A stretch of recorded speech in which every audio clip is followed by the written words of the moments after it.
The distress signal Marcus Kane drifted through the star-scattered void, his salvage vessel Resilience humming with the quiet efficiency of well-maintained machinery.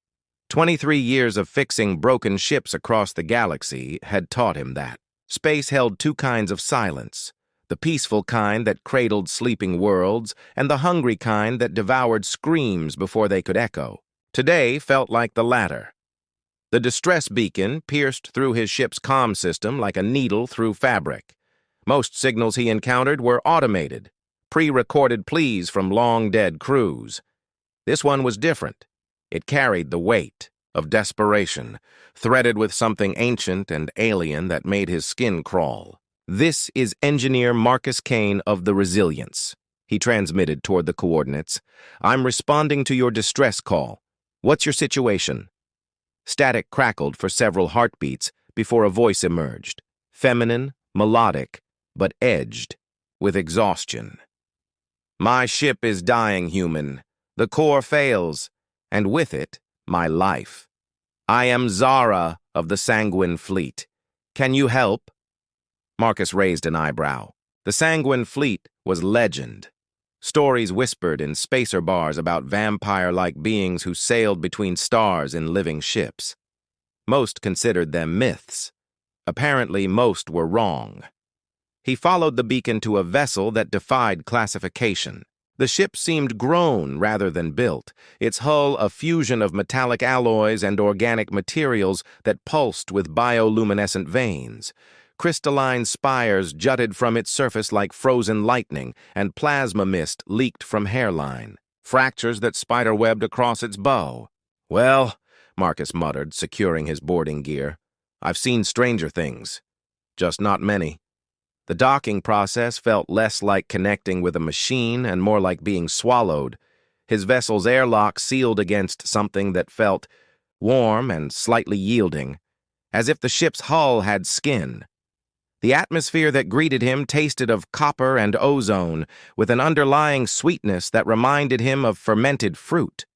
She emerged from the shadows like a figure from humanity's oldest nightmares and newest dreams, tall and graceful, with elongated limbs and features that were almost human but somehow more, sharper cheekbones, eyes that reflected light like a cat's, and skin that held a subtle luminescence. Her hair flowed like liquid silver, and when she smiled, he caught the glint of pronounced canine teeth.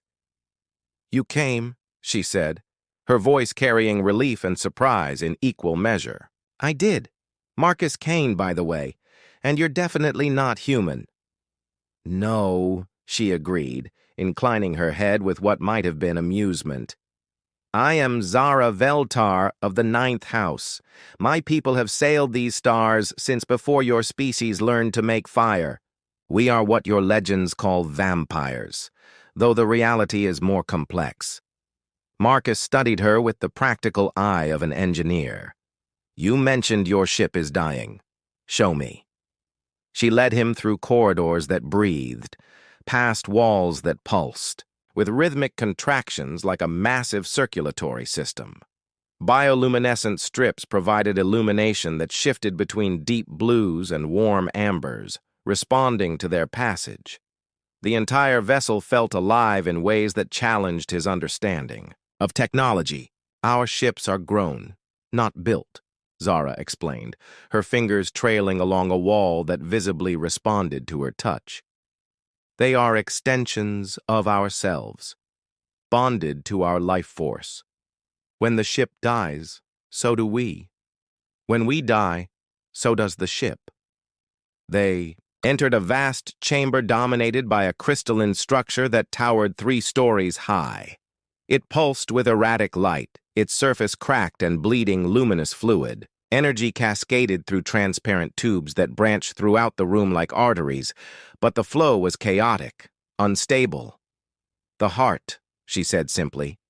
"It has sustained us for 700 years, but something is wrong. The biorhythms are failing, the energy flows becoming erratic. My people's greatest engineers have tried and failed to repair it." Marcus whistled low, his trained eye taking in the organic architecture. "This is incredible. It's like a fusion reactor, but alive. The crystalline matrix channels energy while the organic components regulate and distribute it. He looked at her. Why trust me with this? I'm just a human. Zara's luminous eyes met his. Because sometimes an outside perspective sees what familiar eyes cannot. Your species has a reputation for impossible solutions, for finding ways where none should exist. I am desperate enough to hope that reputation is deserved. The heart pulsed again, weaker than before, and Marcus felt something stir within him. Not just professional curiosity, but something deeper. This wasn't just about fixing a machine. This was about saving a life, a being whose very existence challenged everything he thought he knew about the universe. "All right," he said, rolling up his sleeves. "Let's see what we can do." The living. Machine Marcus circled the heart like a predator studying prey, his scanner chirping as it analyzed the biomechanical fusion before him. The device struggled to categorize what it encountered. Readings flickered between organic tissue and crystalline matrices, between machine and living organism. "Your scanner is confused," Zara observed, watching him work. She stood with otherworldly grace, her silver hair catching the heart's erratic pulses of light. "Our technology does not fit into your categories." "Yeah, well, neither do I half the time," Marcus replied, kneeling beside a cluster of translucent tubes that carried glowing fluid. "These look like arteries, but they're carrying some kind of plasma. And this crystalline structure, it's not just a power source, is it? It's more like a brain." Zara nodded, her expression mixing surprise with approval. "You understand quickly. The heart thinks, feels, remembers. It learned my people's needs over centuries, adapted to serve us better than any mere machine could. But something has corrupted its memory, made it forget how to maintain itself." Marcus extended his hand toward one of the pulsing tubes, then paused. "Will it hurt if I touch it?" "The heart is dying," she said softly. "It may not recognize you as friend or threat. Be careful." The moment his fingers made contact, Marcus felt a jolt. Not electrical, but something deeper. Images flashed through. His mind, star fields older than Earth, beings of grace and power sailing between worlds, the slow decline of a species too proud to ask for help. He jerked his hand back, gasping. "What was that?" "The heart's memories," Zara explained, her eyes wide with something that might have been fear. "It has never shared them with an outsider before. You have been acknowledged." Over the next several hours, Marcus worked with tools that felt inadequate for the task. His plasma cutter had to be recalibrated 6 times to avoid damaging organic components. His molecular welder kept trying to reject the biometallic alloys. But gradually, he began to understand the heart's language, a symphony of chemical signals, electrical pulses, and something else that his instruments couldn't measure, but his intuition could feel. "The corruption isn't random," he said, wiping sweat from his brow. "It's a cascade failure. The heart's been trying to compensate for some kind of damage, but each adaptation has caused new problems. It's like..." He paused, searching for the right analogy. "Like a person favoring an injured leg until they hurt their back, then favoring their back until they hurt their hip." Zara moved closer, her presence both comforting and disconcerting. "Can you fix it?" "Maybe. But I need to understand what caused the original damage. Something traumatic enough to make the heart forget its basic functions." He looked at her directly. "What happened to your people?" Her luminous skin seemed to dim. "War. Not with others, but among ourselves. The sanguine. Fleet was once mighty, but we grew isolated, suspicious. House fought house until few remained. This ship, it carries the last of my line. When I die, 700 years of history dies with me."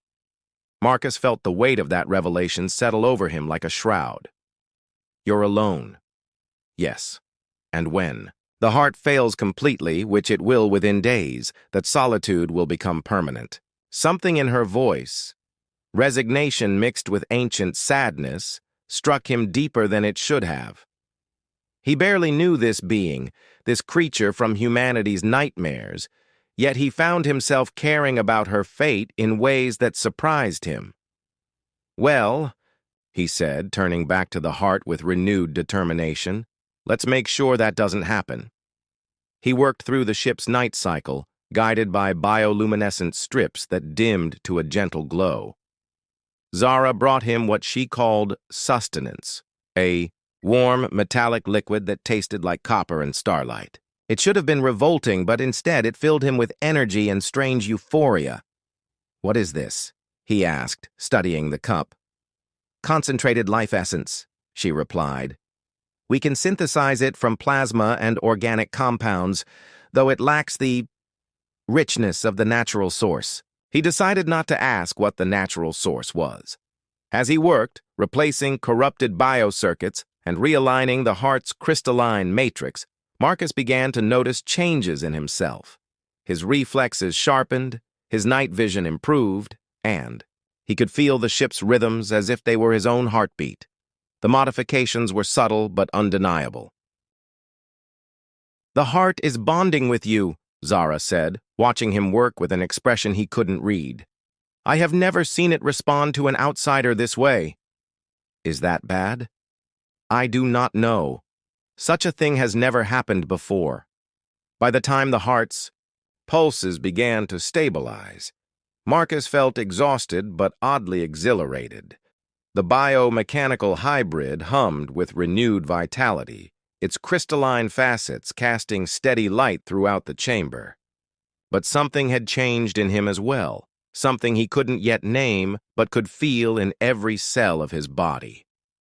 "You did it," Zara whispered, her voice filled with wonder. "The heart lives." Marcus nodded, but even as relief flooded through him, he couldn't shake the feeling that this was only the beginning. The heart pulsed around them, and he swore he could hear it singing, a song of gratitude, of recognition, and of binding that went deeper than mere repair. The ancient ritual. Heart's renewed vitality brought the ship back to life in ways Marcus hadn't expected. Corridors that had been dim now glowed with warm bioluminescence, and the walls themselves seemed to breathe easier. But it was Zara's transformation that truly amazed him. The exhaustion that had lined her features melted away, replaced by an otherworldly radiance that made her appear almost divine.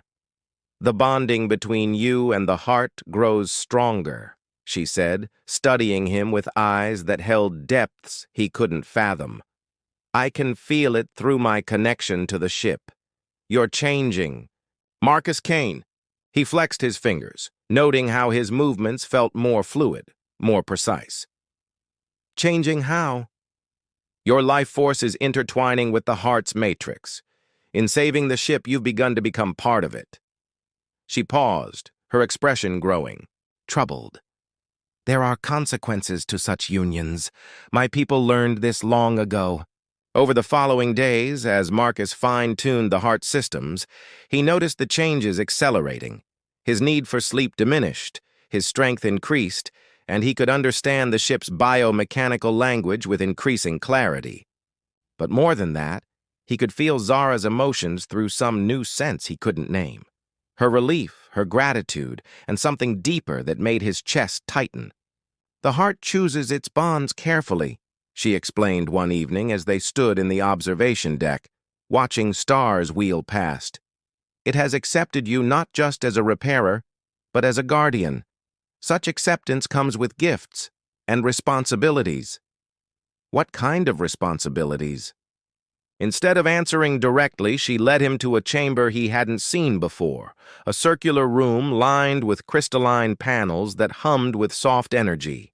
Ancient symbols covered the walls, pulsing with the same rhythm as the heart. "This is the binding chamber," she said, her voice reverent. "Here, my people performed the ritual that connects us permanently to our ships, to each other, to the fleet itself. It is how we share life force, how we survive the long journeys between stars." Marcus studied the symbols, finding them oddly familiar despite their alien origin. "Why are you showing me this?" "Because the heart is dying again," she said quietly. "Not from malfunction this time, but from loneliness. It has tasted connection with you, and now grieves for the severing that must come when you leave." The admission hit him like a physical blow. He'd been so focused on the technical aspects of the repair that he'd ignored the emotional component. The heart wasn't just a machine. It was a living entity capable of forming attachments, of experiencing loss, and if I stay, the bond would complete itself naturally over time. You would become as we are, long-lived, sustained by the ship's energy, able to hear the songs of space itself. But you would also be bound to this vessel, to me, in ways that go beyond friendship or partnership. She turned to face him, and in her luminous eyes, he saw centuries of solitude, of carrying the weight of her people's legacy alone. "I will not lie to you, Marcus Kane. I am the last of my kind, and the loneliness is a burden I would not wish on anyone.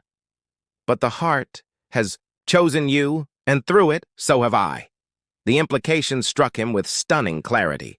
This wasn't just about fixing a ship anymore. It was about becoming something new, something between human and whatever Zara's people had been. It meant leaving behind everything he'd known, everyone he'd been. What exactly would this binding involve? Zara moved to the chamber's center, where a raised dais held two crystalline seats facing each other. The ritual requires an exchange of life essence, what you might call blood. But more than that, it requires choice. True binding cannot be forced. It must be freely given by both parties. Marcus felt the weight of the decision settling on his shoulders.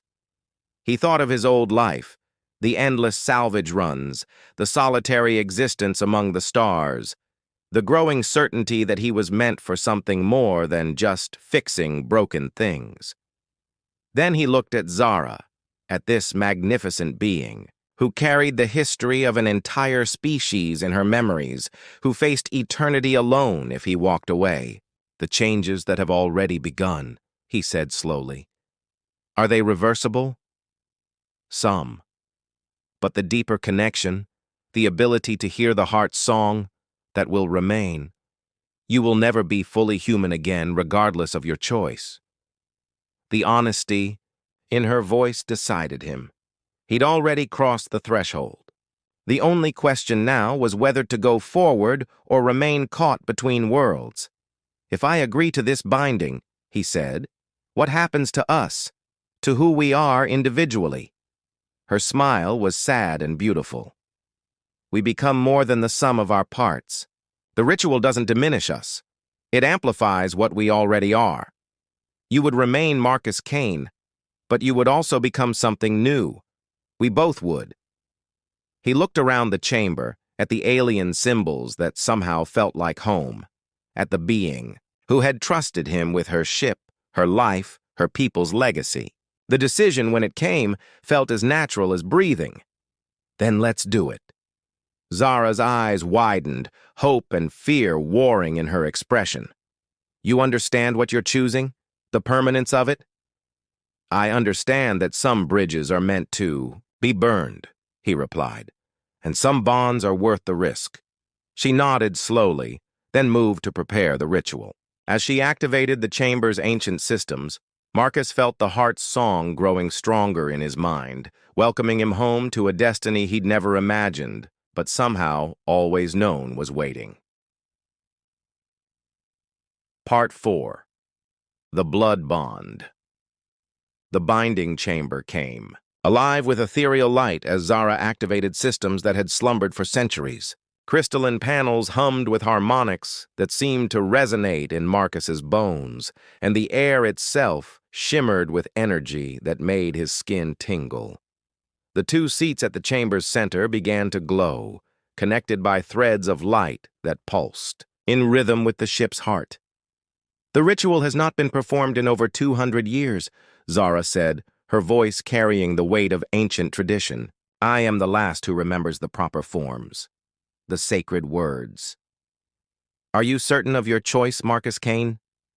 He settled into one of the crystalline seats, feeling it warm beneath him as if recognizing his presence.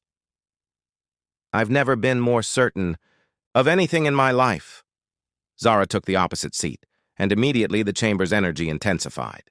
Symbols flowed across the walls like living script, telling stories of bonds forged among the stars, of two souls becoming something greater than either could be alone.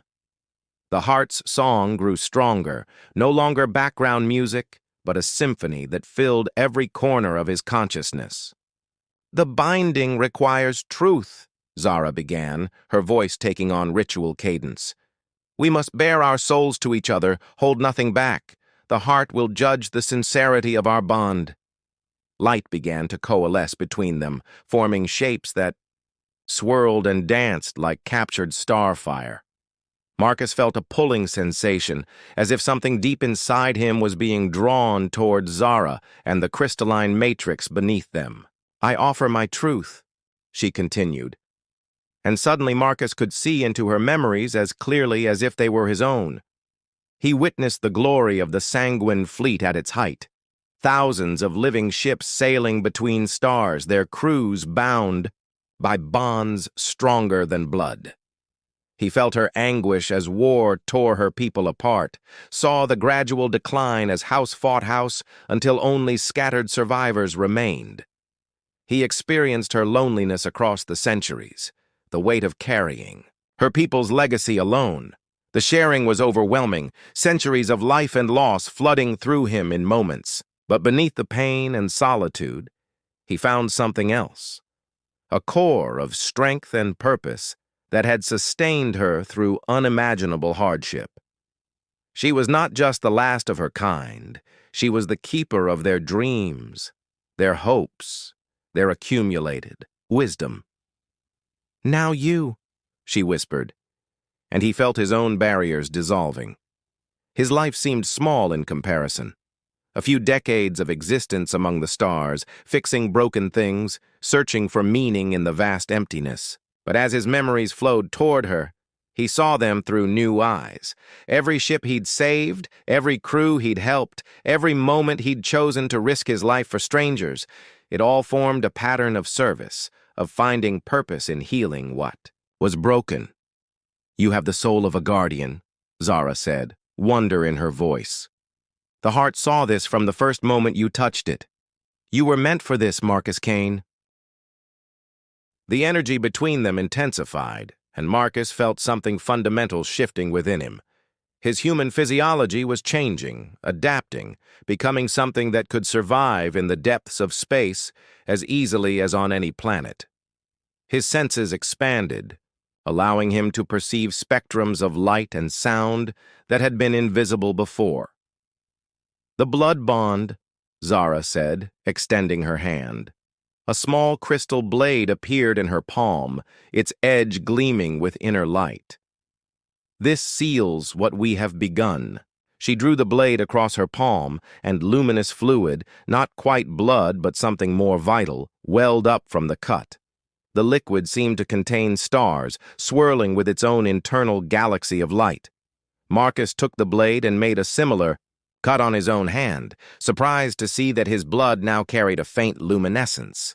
They pressed their palms together, and the moment their life essences mingled, the chamber exploded with light. Marcus felt Zara's consciousness merging with his own, not erasing his individuality, but expanding it. He was still Marcus Kane, but he was also something new, part of a bond that connected him to the ship, to Zara, to the accumulated wisdom of an entire species. The heart's song became a roar of welcome, and through it Marcus could feel the ship's joy at having its crew complete once more. Systems that had been dormant for centuries awakened, ready to carry their bonded pair across the galaxy. He could sense every circuit, every biomechanical component, every pulsing artery of the living vessel. "We are bound," Zara said, her voice echoing strangely as if spoken from within his own mind. "Two souls, one purpose, one ship. Do you feel it?" He did. The loneliness that had plagued him for years was gone, replaced by a connection deeper than he'd ever imagined possible. He was no longer just Marcus Kane, human engineer. He was part of something ancient and noble, a guardian of living ships and the dreams they carried. "What happens now?" he asked, marveling at how his voice harmonized with the heart's song. "Now we sail," she replied, and her smile contained the promise of adventures beyond imagination. "The galaxy is vast, and there are others like us out there, survivors, wanderers, those who need what we can offer. We are the last of the sanguine fleet, but we are not the end of the story. We are the beginning of something new. As the binding..." Ritual completed and the chamber's lights began to dim, Marcus felt the ship stirring beneath them, eager to resume its journey among the stars. He was no longer human, but he was also more than human, bound to a being of incredible power and beauty, connected to a vessel that lived and breathed and dreamed. The future stretched before them, infinite and full of possibilities. Guardians. Of the stars 6 months after the binding, Marcus stood on the observation deck of what he now knew was called the Stellar Embrace, watching a binary star system paint the cosmos in shades of gold and crimson. The ship's bioluminescent walls pulsed gently around him, responding to his emotional state with the familiar warmth of home. He no longer marveled at such things; they had become as natural as breathing. "Another distress signal," Zara announced, materializing beside him with the fluid grace that had become second nature to her kind. The bond between them hummed with shared purpose, and through it Marcus could feel her excitement. A human colony ship, damaged by asteroid impact. Their life support is failing, Marcus grinned, feeling the familiar surge of anticipation that came with a new challenge. "How far?" 3 days at maximum biodrive. But Marcus... Her expression grew troubled. "They're broadcasting warnings. They've detected our ship's energy signature and they're... afraid." The irony wasn't lost on him. 6 months ago, he might have reacted the same way to the sight of a sanguine vessel emerging from the void. Now, as part of its crew, he understood the tragedy of that fear. "Then we'll have to show them we're the good guys," he said, moving toward the command center. The old-fashioned way. The Stellar Embrace responded to their combined will, biomechanical systems awakening to propel them toward the distressed colony ship. The journey gave Marcus time to reflect on how much his life had changed. The binding hadn't just made him physically stronger and longer-lived, it had connected him to something greater than himself. Through the ship's sensory network, he could perceive the colony vessel long before visual contact. The New Horizon was a massive cylinder spinning slowly to provide artificial gravity, but its rotation was erratic and slowing. Hull breaches vented atmosphere into space, like wounds bleeding starlight.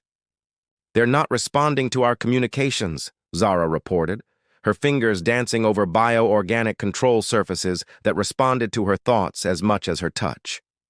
"Life support at 30% and falling. We have perhaps 12 hours before catastrophic failure. Then we go in whether they want us to or not," Marcus decided. "Prep the repair pods. I'll suit up." But Zara caught his arm, her luminous eyes filled with concern. "They will see you as a monster now. The changes are visible. Your skin has the same subtle glow as mine. Your eyes reflect light differently. They may try to kill you." Marcus considered this, then shrugged. "Wouldn't be the first time someone's tried to shoot me for trying to help them. Besides," he gestured to the dying ship on their screens, "they need us. Fear is a luxury they can't afford right now." The Stellar Embrace extended docking tendrils that sealed against the colony ship's emergency airlocks with organic precision. Marcus crossed the threshold into a vessel that felt dead compared to his living ship. All metal and plastic and electrical hum, no heartbeat beneath the deck plates. The colonists who met him came armed, their faces masks of terror and desperate. determination. He couldn't blame them. In his biomechanical suit that molded to his transformed physiology, with tools that seemed grown rather than manufactured, he probably looked like something from their darkest nightmares. "Stay back!" Their leader, a woman with captain's stripes, and steady hands despite her fear, kept her plasma rifle trained on his chest. "We know what you are. We've heard the stories." "Stories," Marcus said calmly, "are usually wrong. I'm here to fix your ship, not hurt your people. My name is Marcus Kane, and I used to be human." The admission rippled through the group like a shockwave. Used to be human. The words carried implications that made several of the colonists step back. "Prove it," the captain demanded. So he did. Over the next several hours, Marcus worked with quiet efficiency to repair the colony ship's failing systems. He showed them how to realign their damaged life support processors, how to seal hull breaches with materials that would hold under stress, how to restore their artificial gravity to stable parameters. All the while, he answered their questions, with patience and humor, showing them that despite his transformed appearance, he was still recognizably human in the ways that mattered. "You're really him," one of the younger colonists said in wonder. "Marcus Kane, the engineer. We heard about you in the Rim territories. They say you can fix anything." "Not anything," Marcus replied, sealing the last of the major hull breaches. "But I try." By the time the repairs were complete, the colonists' fear had transformed into curiosity, then gratitude. The captain, who had introduced herself as Elena Vasquez, offered him a meal in their common area. "I have to ask," she said, over reconstituted protein and synthesized vegetables that tasted like cardboard compared to the Stellar Embrace's life-sustaining provisions. "Why help us? Your ship could have passed us by, left us to die. What do you gain from this?" Marcus thought about the question, feeling Zara's presence in his mind like a warm flame. Through their bond, he could sense her approval, her pride, in the choice they'd made together. "Purpose," he said finally. "The galaxy is vast and full of broken things, ships, systems, people, dreams. My partner and I, we've become something new, something that can fix what others can't. Maybe that's not enough to justify what we've become, but it's enough for me." As the Stellar Embrace prepared to depart, Captain Vasquez transmitted new coordinates, reports of other ships in distress, other communities in need. The galaxy, it seemed, had no shortage of broken things requiring repair. "We'll spread the word," she promised, "that the Sanguine Fleet isn't what the stories claim, that you're protectors, not predators." Standing on his ship's observation deck, as the colony vessel resumed its journey, Marcus felt a deep satisfaction that went beyond professional pride. They were building something new, a legend that would outlast the old fears, a purpose that gave meaning to their transformed existence. "Where to next?" Zara asked, joining him at the viewport. Marcus smiled, feeling the heart's song rise around them as the Stellar Embrace prepared to jump to the next system in need. "Wherever we're needed most." The stars stretched before them, infinite and full of possibilities, and somewhere among them, another broken thing waited for the touch of guardians who had found their calling in the space between worlds.